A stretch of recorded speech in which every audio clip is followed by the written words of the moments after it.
سلام بر شما. به برنامه امشب پس از خبر خوش آمدید. مهمانان من امشب آقای نرندرا سنگرو رئیس بانک انکشاف آسیایی برای افغانستان و خانم سگدام آکین اقتصاددان ارشد در بخش مدیریت با من هستند. بیشتر امشب بحث ما روی کمک‌ها و تعهدات بانک انکشاف آسیایی و برنامه‌های این بانک در آینده در قبال افغانستان و برای افغانستان خواهد بود.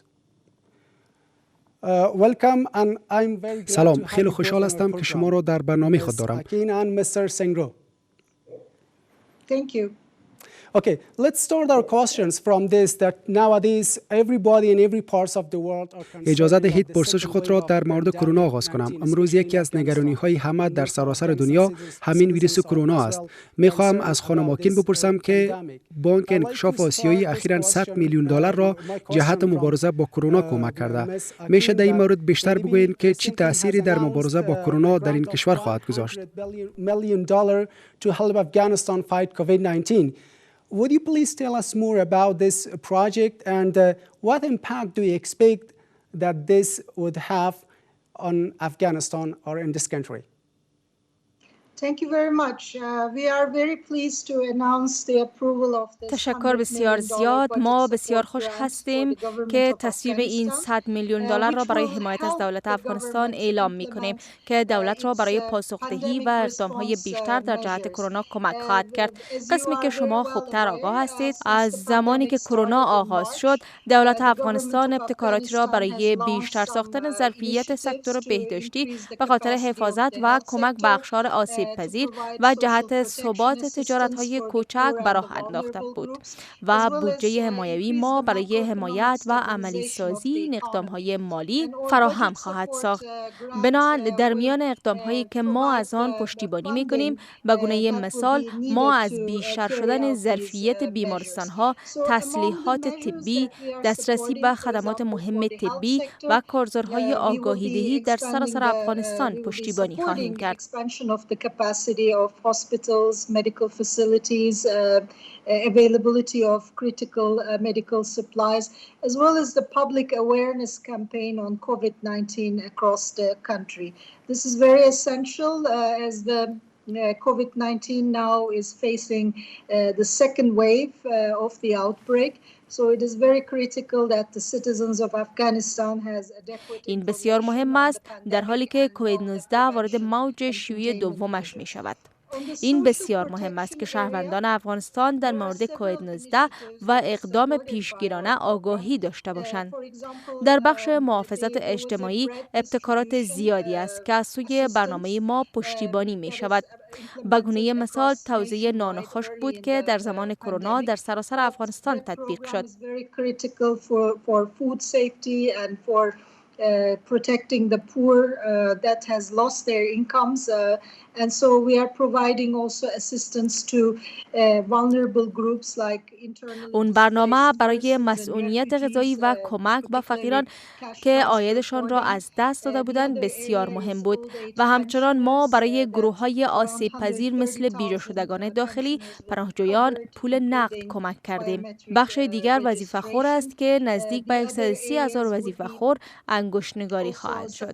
بخش‌های زراعت، تجارت‌های کوچک و سکتور خصوصی پشتیبانی خواهد شد و تا زمان برگشتن اقتصاد به صورت عادی این کشور را کمک کند. So all in all, these three dimensions of support will help Afghanistan withstand the impact of the pandemic and help with the recovery when the economy actually gets back to normal. تشکر. در کنار کمک‌های اخیر شما چه کمک‌های دیگری را بانک انکشاف آسیایی برای مبارزه با کرونا به افغانستان انجام داده است؟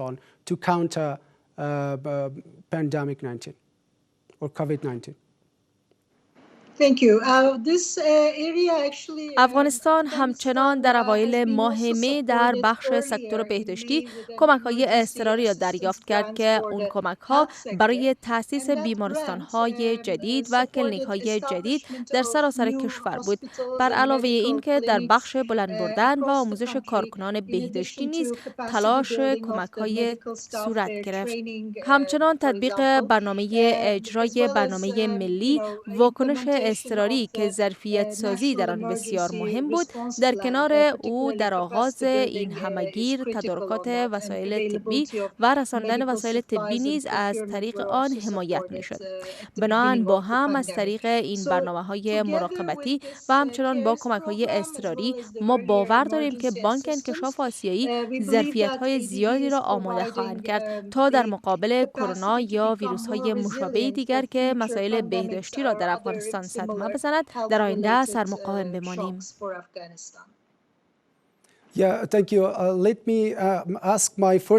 اجازه دهید از آقای سنگو بپرسم. هفته گذشته کشورهای کمک کننده در نشست ژنو تعهد کمک سالانه 3.3 میلیارد دلاری خود را برای افغانستان انجام دادند. چرا این پشتیبانی از افغانستان برای کشورهای کمک کننده در این مقطع حساس مهم است؟ This is a very interesting question. Currently Afghanistan's economic situation. سوال بسیار جالب است. در حال حاضر اوضاع اقتصادی افغانستان بسیار خوب نیست. GDP پیش بینی کرده که نزدیک به 5000 قراردادها را در سال 2020 انجام دهد. درآمدهای داخلی احتمالاً کاهش بیابد. نظر به اوضاع سخت جاری وابستگی افغانستان به کمک‌های کوتاه‌مدت احتمال دارد که ادامه پیدا کند. در حال حاضر کمک کنندگان بین‌المللی نزدیک به 50% از بودجه ملی را کمک می‌کنند.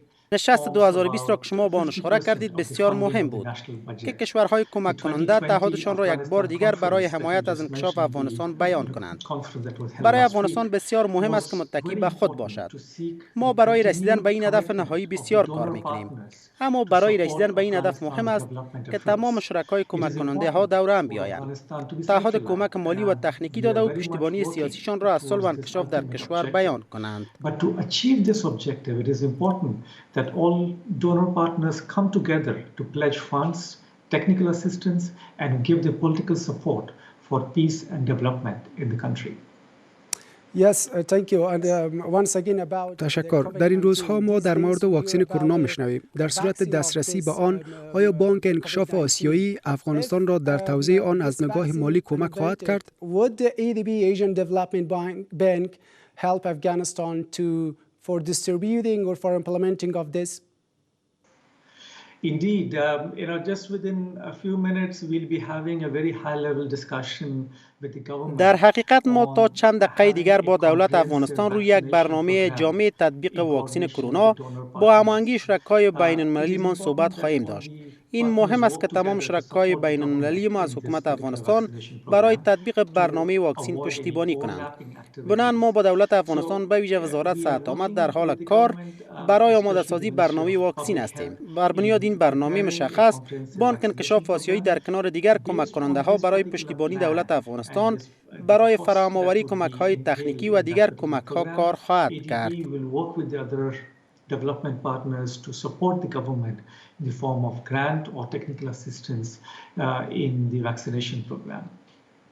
Yeah, thank you. And I'd like to know more about the assistance of ADB. قسمی که ما می‌فهمیم بانک انکشاف آسیایی افغانستان را در بخش‌های مختلف مثل زراعت، انرژی و دیگر بخش‌های بزرگ از سال 2001 به این سو بیشتر کمک کرده است. میشه در مورد موثریت تمام این پروژه‌هایتان که از آن زمان انجام داده اید بیشتر بگویید؟ So would you please tell us more about the effectiveness of all the programs you've done since 2001 up to now in Afghanistan, that how much were they effective in Afghanistan, especially in the economic section? Right. So, ADB has been working a lot in three main sectors. شما می‌فهمید که بانک انکشاف آسیایی در 3 بخش اساسی کار می‌کند: زراعت و منابع طبیعی، انرژی و ترانسپورت. در بخش زراعت و منابع طبیعی با دولت افغانستان برای استفاده و آبیاری زمین‌های زراعتی کار کردیم و مردم را هم تشویق کردیم که به زراعت بپردازند. ما دولت افغانستان را در آبیاری بیش از 300,000 هکتار زمین زراعتی در افغانستان کمک کردیم و ما دولت را همچنان در بخش انکشاف زیربناهای آبیاری کمک کردیم که در نهایت منجر به انکشاف در بخش زراعت می شود. در بخش انرژی ما در بخش خطوط انتقالی و سب استیشن ها کار کردیم. ما دولت را در ساخت بیش از 1000 کیلومتر خطوط انتقالی به ویژه خطوط هوایی در سراسر کشور کمک کردیم. We have been working mainly on the transmission lines and the substations, and we have helped the government in constructing more than 1,000 kilometers of transmission lines especially high voltage transmission lines, all over the country. Currently, we are working on the connectivity between Uzbekistan and در حال حاضر ما روی اتصال ازبکستان با افغانستان در بخش خطوط انتقالی کار میکنیم که در نهایت منجر به یک برق رسانی بدون توقف و شهر کابل خواهد شد.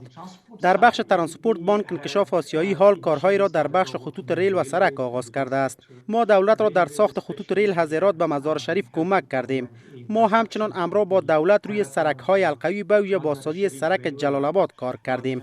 بنابراین فعالیت‌های زیاد ساختاری در حال حاضر در جریان است و می‌فهمید که روی بخش ساخت و ساز بیشتر تمرکز داریم. اما تمرکز ما در این اواخر فراختر شده روی همکاری‌های منطقه‌ای که به منفعت افغانستان باشد و این افغانستان را کمک خواهد کرد تا با همسایه‌هایش وصل شود.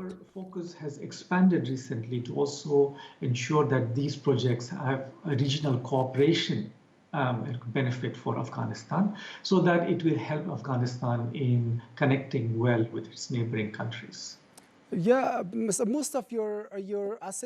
بیشتر کمک های شما تنها با دولت افغانستان بوده. آیا شما با سکتور خصوصی هم کمک هایی داشته اید؟ Indeed, we have a very strong assistance for the private sector in Afghanistan. So in June 2020, ADB approved a $20 million facility for the در حقیقت ما سکتور خصوصی را در افغانستان کمک بسیار قوی میکنیم. در 22 جون بانک انکشاف آسیایی $20 میلیون را برای برنامه گاز مزار شریف تصویب کرد که بانک انکشاف آسیایی و دیگر کمک کنندگان نزدیک به $63 میلیون را برای این پروژه کمک کردند.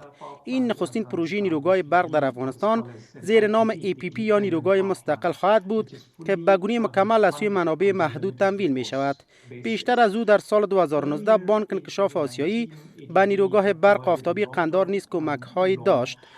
to construct the Kandahar solar power plant, which is now constructed and is fully functional and is supplying power to the TAPS grid. We are also working with the government in helping a loan to ما همچنان با دولت برای آماده سازی قرضه ها برای صاحب امتیازهای برنامه برق بادی در هرات کار میکنیم و برق بادی همچنان در افغانستان برای اولین بار خواهد بود. از اربود بانک انکشاف آسیایی مشتاق سرمایه‌گذاری در سکتور خصوصی با استفاده از مدل PPP است. هدف ما اینجا نه تنها کمک به سکتور خصوصی است، بلکه می‌خواهیم برای بهبود پایداری نیز کار میکنیم و این چنین مدل را برای کمک به سکتور خصوصی استفاده می‌کنیم. مفکوری ما این است که آنها را در ساخت و عملیات پروژه‌های انتفاعی کمک کنیم و این ما را از استفاده بهتر منابع اطمینان می‌دهد. By bringing in such particular modalities where we can give loans to the private sector, the idea is to help them to construct and operate infrastructure projects. This will ensure a better use of the scarce resources. Yeah, thank you. Let me ask another question from Ms. Akin that based on Mr. Sengro's opinion that تشکر. اجازه دهید پرسش بعدی خود را از خانم اکین بپرسم. خانم اکین، بر بنیاد گفته های آقای سنگرو نظر شما چی است که چقدر می تواند عملی سازی این پروژه ها برای دولت افغانستان مهم باشد؟ or how much these projects can be important for the Afghanistan's government? Thank you. I think what our country director mentioned are very important points like Afghanistan. تشکر. فکر می کنم آقای رئیس به چیزهای بسیار مهم اشاره کردن، از جمله اتصال افغانستان به بقیه کشورهای جهان و همسایه ها که بسیار این مسئله مهم است، هم در انکشاف تجارت و هم در بخش سرمایه گذاری. و ما می فهمیم که افغانستان بسیار وابسته است و این در جریان همگی بیشتر هم شده است. بنابراین تشویق ادغام منطقه‌ای برای اجرای این پروژه ها بسیار مهم است و نیاز است که ازشان بیشتر پشتیبانی شود. علاوه بر این $100 میلیون نیز در تلاش حمایت از تجارت‌های کوچک و انکشاف کارآفرینان تازه است. Grant is trying to promote is small and medium size enterprise development. Afghanistan's economy has actually quite a lot of potential to develop these MSMEs that can be labor intensive. اقتصاد افغانستان در حقیقت پتانسیل زیادی برای رشد دارد که قشر کارگر می شود، به کار جذب شود و همچنان می شود که اقتصاد افغانستان هم ساختار بندی شود. بنابراین برنامه تازه کووید 19 و برنامه پاسخ کووید 19 از بسته دولت که در جریان 2 سال عملی خواهد شد پشتیبانی خواهد کرد که شامل تعلیمات مسلکی، دسترسی به بازار و دیگر طرح‌ها می شود. از سوی بانک انکشاف آسیایی حمایت خواهد شد و آن در کنار دیگر پروژه ها قسمی که آقای رئیس گفت تکمیل خواهد شد. بخش سوم که فوق‌العاده برای افغانستان مهم است بخش زیربنا است. تنها مسئله زیربنای فیزیکی نیست بلکه فاصله میان سرمایه انسانی نیز مطرح است که شامل مسائل بهداشتی، تعلیمی، تساوی جنسیتی و این بخش‌ها از سوی برنامه بانک انکشاف آسیایی انکشاف یافته است. در کنار آن حکومتداری خوب، پروژه سیستم پاسخگویی مرتبط به مدیریت عمومی نیز به گونه گسترده حمایت شده است. تمام اینها مدیریت سکتور خصوصی را در افغانستان به گونه بهتر کمک خواهد کرد و کمک کنندگان را بهتر کمک خواهد کرد تا ساده‌تر تحلیل کنند، سرانجام و اطمینان حاصل کنند که کمک ها به مردم افغانستان می رسد و بر منفعت اقتصادی این کشور تمام خواهد شد.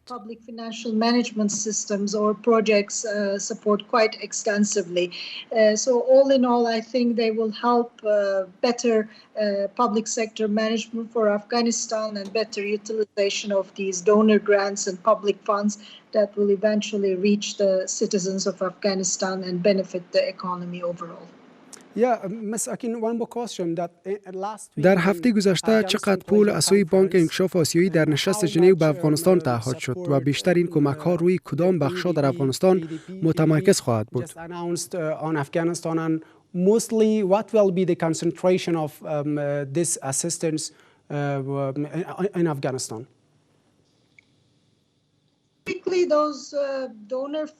در حقیقت او کمک کنندگان به گونه کامل در همکاری با همتاهای حکومتیشان تعهداتشان را در بخش‌های مختلف بیان کردند. تنها تمرکز روی یک بخش مشخص نیست. این کمک‌ها بر بنیاد نیازمندی‌های کشور در بخش‌های مختلف اختصاص داده خواهد شد.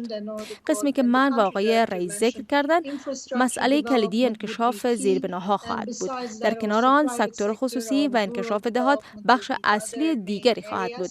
بنابراین من فکر می کنم که به گونه عموم بخش‌های اصلی دولت و اولویت بانک انکشاف آسیایی از بخش‌های مهم برای اختصاص این کمک‌ها خواهد بود.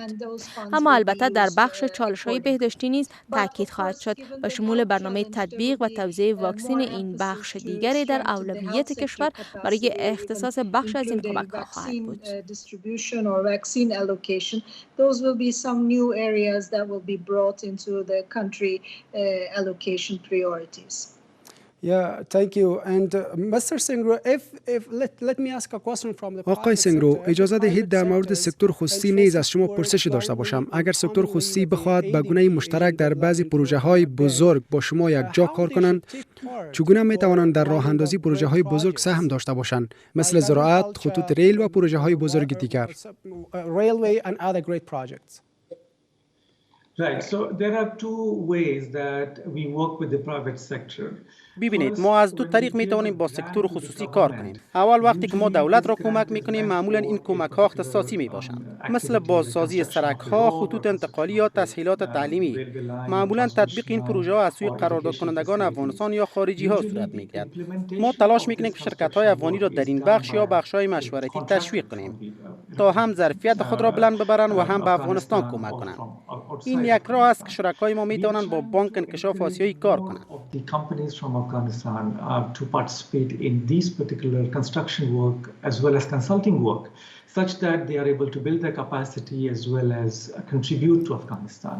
So that is one way that the companies in Afghanistan can work with ADB and on ADB funded projects.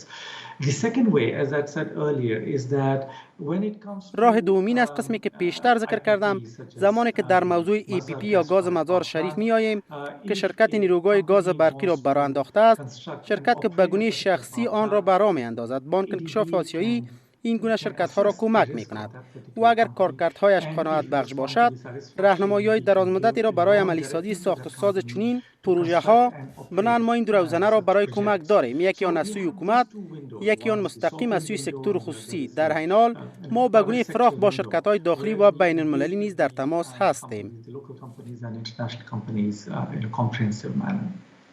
Yeah. So as you may have seen in last week قسمی که شما ممکن در نشست هفته گذشته برای افغانستان دیده باشید که یکی از نگرانی‌های بزرگ کشورهای کمک کننده مسئله فساد بود. شما چطور آیا از وجود فساد نگران هستید؟ Are you still concerned of corruption in your projects? Well, you see, this is a question that needs to be handled in a careful manner. ببینید، باید به گونه محتاطانه به آن پرداخته شود. ما نیاز داریم که بفهمیم چی شکل فساد. ما اقدام‌هایی را برای کاهش فساد انجام داده ایم. یکی از این اقدام‌ها این است که ما مطمئن هستیم که نظر به مقدار کار واقعی پول پرداخت می شود و آن پول مشخص به گونه مستقیم به قرارداد کننده داده می شود. بنان کمک های ما این گونه نیست که ما به نمایندگی دولت پول بدهیم و او دوباره به قرارداد کننده پول را بپردازد. نه خیر، ما به گونه مستقیم به قرارداد کننده پول می پردازیم. That is one way where we can avoid to have corruption. The second thing is that we have put in place very strict procurement. و این یکی از راه‌هایی است که ما می‌توانیم از فساد جلوگیری کنیم. مسئله دیگر این است که ما یک راهکار و دستورالعمل بسیار مشخصی را در بخش تدارکات قرار دادیم. تمام این کمک‌ها بر بنیاد همان راهکار صورت می‌گیرد و این ما را در یک مکانیزم شفاف و منصفانه تدارکات هم در بخش ساخت و ساز و هم در بخش مشورتی کمک می‌کند و ما توقع داریم که این ما را در کاهش فساد در پروژه‌های ما خوبتر کمک کند.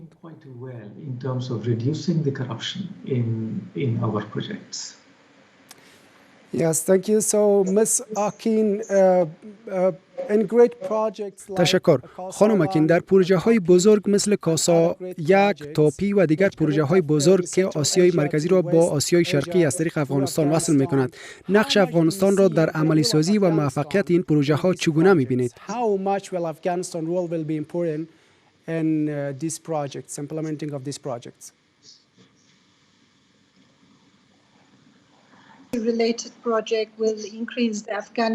پروژه های مرتبط افغانستان را به عنوان یک مرکز جلب و جذب تجارتی و مرکز سرمایه گذاری بسیار کمک می کند.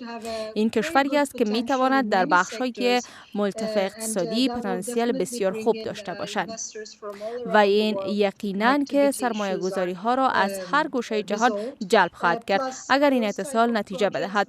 جمع او پروژه هایی که به گونه تکمیلی شامل این پروژه های بزرگ می شود و اینها می توانند که فعالیت های اقتصادی را گسترش دهد و در عین حال روی کیفیت پروژه های زیربنایی نیز تاثیر فوق العاده داشته باشد.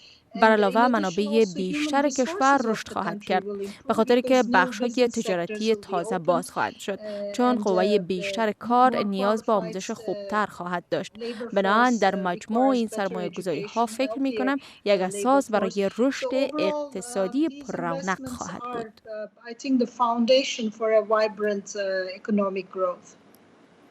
Yes, and the last question, and I like to have your both views. و در مورد پرسش آخر میخواهم نظر هر دوی شما را داشته باشم. شما داشتن یک اقتصاد قوی را در دوام و پایداری صلح و ثبات در افغانستان چگونه میبینید؟ How do you see that if we have a strong and strengthening economy, will it have impact on a durable, sustainable peace and stability in Afghanistan?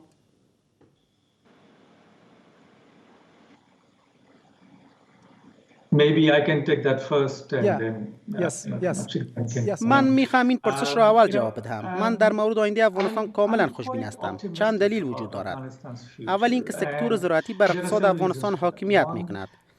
بنابراین انتظار ما هنوز ادامه دارد که حکومت راهکار درستی را در این بخش روی دست گرفته است و من انتظار دارم که بخش زراعت در آینده رشد کند و ما باید این را این گونه ببینیم که چگونه میتواند صلح و انکشاف را در آینده کمک کند.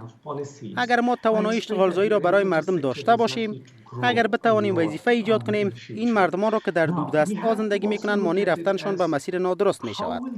در نهایت اهدافمان ایجاد وظیفه است که زراعت یکی آن است. If we are able to get people jobs, if we can increase employment, it will help people in the rural areas, the young people in the rural areas, from going into the wrong direction. Ultimately, our objective is to create jobs. Having agriculture sector is one. Infrastructure sector as a broader area. سکتور زیربنایی یک بخش فراختر است که نیاز به قوی کار بیشتری دارد. در دیگر کشورها ممکن شما دیده باشید که با افزایش ساخت و سازها و زیربنا اشتغالزایی زیاد می شود. چون در این گونه بخش‌ها نیاز به قوی کار و کارگران بیشتر می شود. با ترکیب این بخش‌ها یعنی ترکیب سرمایه‌گذاری با اهداف دیگر مثل نسل کار، انکشاف اجتماعی، یاری دولت برای کار اینها افغانستان را در نهایت به داشتن یک آینده خوب کمک خواهد کرد. بنابراین دیدگاه من برای افغانستان این است که زراعت و بخش‌های دیگر در نهایت منجر به بیشتر شدن کار و هماهنگی به همکاری‌های منطقوی خواهد شد. So my vision for Afghanistan is an agriculture and infrastructure dominated growth, which will ultimately lead to an increase in jobs and also contribute to regional cooperation. خانم اکین، میخوام نظر شما را نیز داشته باشم. Actually echo all the points that country director has mentioned, but I would like to add one new dimension to Afghanistan's future and potential. در واقع مسائل مهم را آقای رئیس گفتن، اما من میخواهم یک چیز نو اضافه کنم که در مورد آینده و افغانستان است. شما میفهمید که با جریان همهگیری و قرنطینه اقدامهای روی دست گرفته شد و از اکثریت خواسته شد که در خانه بمانند و حالا ما بیشتر و بیشتر متکی به معلومات از طریق فناوری برای اتصال هستیم. فکر میکنم این بخشی است که افغانستان میتواند سرمایه گذاری جدی کند، استفاده گسترده اینترنت، توزیع فایبر در سراسر کشور و افزایش ارتباطات دیجیتالی افغانستان با بقیه کشورهای جهان شاید این بخشی باشد که دولت و شرکای بین‌المللی می تواند روی آن سرمایه گذاری کند، چون اینها به گونه ذاتی می تواند بخش‌های دیگر را برای سرمایه گذاری در آینده باز کند.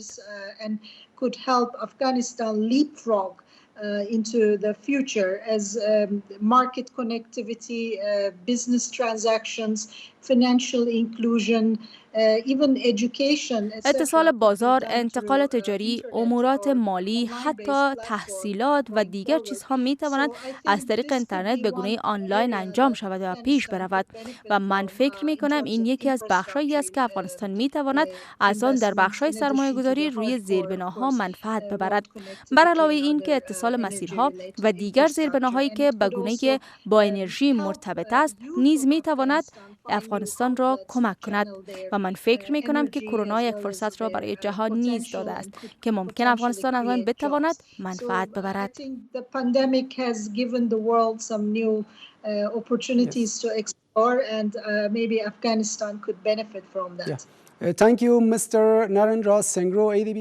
تشکر از شما آقای نریندرا سنگرو، رئیس بانک انکشاف آسیایی در افغانستان و خانم آکین، اقتصاددان ارشد. Thank you very much for joining us. Thank you. و تشکر از شما هم که تا این دم با ما بودین. تا برنامه بعد در امان باشید.